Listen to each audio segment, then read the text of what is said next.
teman-teman semua. Saya jujur sebetulnya sangat kecewa ya sama teman-teman yang khususnya Ustadz ya.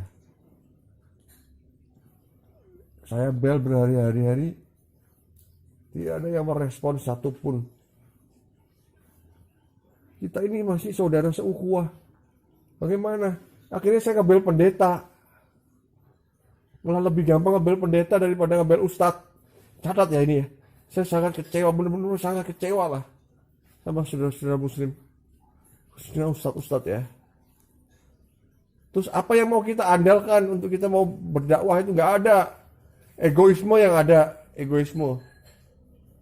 Keangkuhan hidup yang ada. Nggak bakal kita mau menang melawan mereka. Istri saya sampai kecewa. Di sini ada saksinya, bukan saya sendiri. Ada Pak Asep di sini yang nemenin berhari-hari. Mana care-nya, mana kepeduliannya, dimintain doa aja nggak bisa, apalagi dimintain duit. Misalnya ini, anak ini minta doa, bukan minta yang lain-lain. Sebegitunya kalian ya. Anak sangat kecewa. Assalamualaikum, selamat datang kembali di channel ini. Balik lagi dengan saya Luis Prasetyo. Di sini kita akan bahas kembali Agustan. Tapi kali ini pembahasan kita sungguh-sungguh mengejutkan, guys. Apa itu pembahasan yang sangat mengejutkan? Yaitu Pak Agustan ini mendadak bikin video singkat di mana dia mengatakan bahwa dirinya kecewa sama sekali dengan ustadz-ustadz. Ya. Jadi Pak Agustan ini mengungkapkan kekecewaannya karena ternyata tidak ada yang peduli sama sekali ketika beliau sedang sakit. Dan saya rasa kekecewaannya ini wajar dikeluarkan. Biasanya kalau orang lagi sakit terus nggak ada yang peduli kan marah-marah ya. Jadi Pak Agus sekarang sudah mengakui ya bahwa sebenarnya yang ada dan peduli dengan Pak Agus ini kami saudara-saudara Kristen sebenarnya.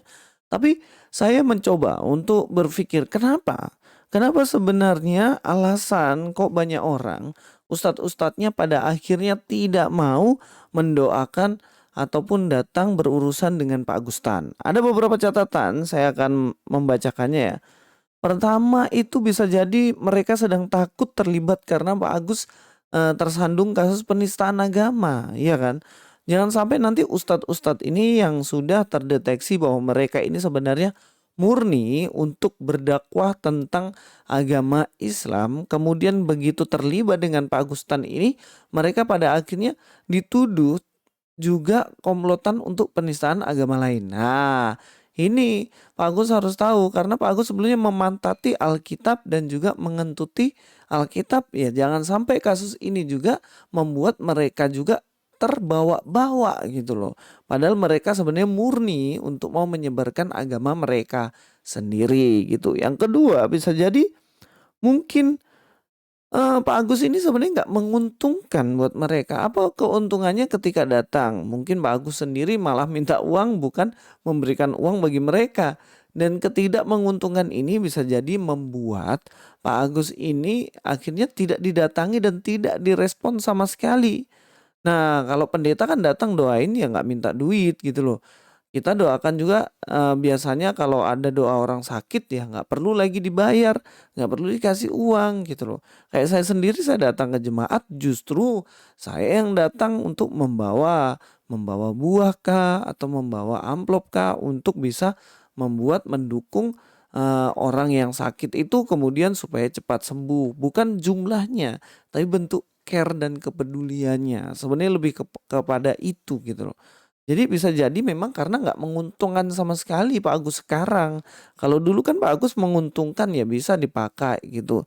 Yang ketiga, mungkin ya Pak Agus ini sendiri tidak terlalu penting buat mereka. Bisa jadi seperti itu kan. Ya kalau dianggap penting pasti datangi. Nah kemarin kan ada HMC juga. HMC yang care sekali sama Pak Agustan. Bukan HMC, siapa ini? Aristo ya, Aristo dan juga Hani.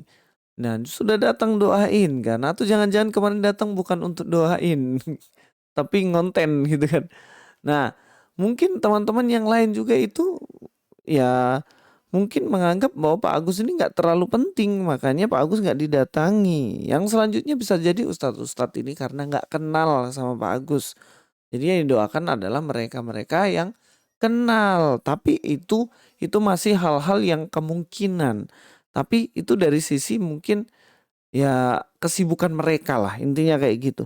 Tetapi bisa jadi juga mereka juga sibuk juga lagi sibuk berdakwah gitu loh. Saking sibuknya berdakwah ya mungkin gak ada waktu untuk datang menolong dan mendoakan Pak Agustan. Jadi Pak Agus nggak boleh paksa mereka juga. Mungkin mereka sedang melakukan tugas mereka lagi sibuk gitu loh.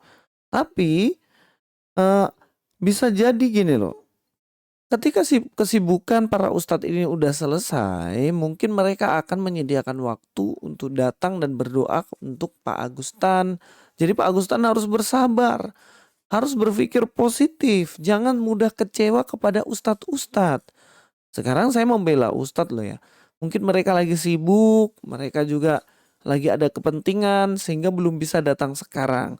Tapi mungkin nanti mereka akan datang untuk bertemu Pak Agus. Kalau misalnya mungkin waktunya udah ada. Jadi jangan mudah kecewa Pak Agus. Jangan sampai kekecewaan Anda membuat Anda kemudian benci kepada para ustadz. Mungkin itu juga yang terjadi dulu ya. Mungkin itu terjadi dulu sehingga ada kekecewaan Bapak dulu mungkin di gereja, kemudian Bapak meninggalkan gereja, kemudian masuk ke agama yang sekarang, kemudian Bapak kecewa lagi dengan ustadz-ustadz, nanti Bapak kembali lagi kepada Kristen. Nah, jadi jangan melihat pada manusianya akan kecewa, melihat pada Tuhan gitu. Nah, tetapi memang saya mau mengatakan bahwa jika pendeta itu ditelepon ya pasti dia akan mendoakan Bapak. Bahkan saya pun bersedia dengan tulus hati. Jika Bapak mau bersedia untuk saya doakan, saya akan menghubungi Bapak, menelpon Bapak untuk saya doakan. Ya, nanti saya cari nomor kontaknya Bapak, saya akan doakan supaya Bapak lekas sembuh dan juga Bapak semoga cepat-cepat eh, kembali bekerja lagi. Lagi mau pilek ini guys. Jadi panas di sini hidung saya. Kebanyakan minum es. Oke. Sekarang kita akan lihat satu ayat Alkitab ya. Satu ayat Alkitab kita akan membacakannya. Tetapi aku berkata kepadamu, kasihilah musuhmu dan berdoalah bagi mereka yang menganiaya kamu.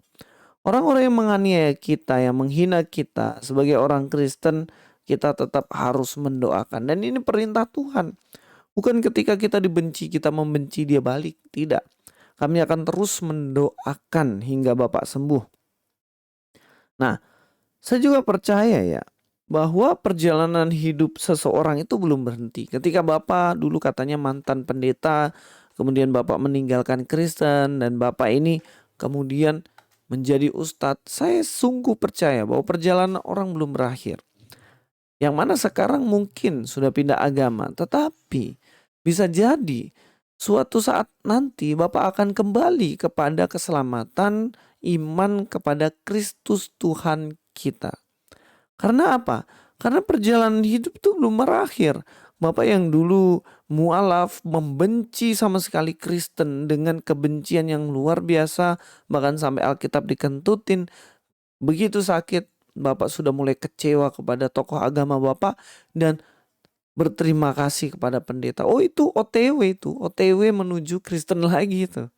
OTW menuju iman Kristen lagi kalau udah kayak gitu loh. Jadi sebenarnya perjalanan hidup itu belum selesai. Saya akan terus mendoakan untuk Bapak kembali menerima anugerah kasih karunia yang dari Allah Bapa gitu. Nah, saya juga punya pengalaman. Om saya itu dia adalah seorang pendeta. Dia pendeta, kemudian dia salah jalan dan kemudian dia meninggalkan iman Kristennya. Selama 20 tahun kami keluarga mendoakan, 20 tahun. Bukan waktu yang singkat ya. Dari tahun 2000 hingga tahun 2020 hingga akhirnya dia kemudian jatuh, terluka dan sakit. Ibu saya merawatnya. Dan bahkan merawatnya hingga kemudian dipanggil Tuhan. Tapi sebelum dipanggil Tuhan, dia sudah mengakui imannya bahwa saya kembali percaya kepada Kristus. Perjalanan hidup yang panjang tentunya. Tapi itu adalah perjalanan hidup yang kemudian itu justru menunjukkan betapa besarnya keselamatan yang Tuhan berikan. Dan Tuhan bisa mengarahkan setiap anaknya sekeras apapun untuk kembali pulang gitu loh. Dan saya juga yakin ada sepupu saya juga yang sudah mulai meninggalkan Kristus. Karena pasangan hidup, karena jodoh, kemudian dia tinggalkan Tuhan. Tetapi saya percaya suatu saat dia akan kembali. Yang penting kita terus doakan. Pasti ada jalan pulang yang Tuhan buat. Karena keselamatan itu bukan dari kita yang kerjakan. Keselamatan itu dari Allah sendiri yang mengerjakan bagi manusia itu untuk kembali pulang. Dan kita sudah ingat ya, ada cerita anak bungsu yang hilang, di mana dia meninggalkan bapaknya, dia berkelana di luar sana, meninggalkan orang tuanya, tapi kemudian dia menyadari bahwa tindakannya itu salah dan dia kembali lagi. Dan bapaknya membuat pesta yang besar karena anaknya yang terhilang kembali pulang. Dan juga cerita seekor domba yang hilang. Domba yang hilang yang mana ada 100 domba, satu terhilang, 99 di kandang. Kemudian gembala ini akan mencari satu yang hilang ini. Dan ketika sudah ketemu, dia akan hukum, dia patahkan kakinya, dan kemudian dia sembuhkan supaya dia nggak nakal lagi. Kemudian dia gendong, dia kasihi, dia bawa pulang, dirawat hingga ia sembuh. Dan Allah tentunya ingin ini Pak Agus. Pak Agus sudah mulai merasakan hal-hal seperti itu. Dan Tuhan ingin Bapak kembali pulang. Kembali anakku, engkau sudah terlalu lama terhilang. Pak Agus juga harus ingat ya, bagaimana lonceng gereja. Ada salah satu gereja di mana loncengnya itu sebanyak 99 kali.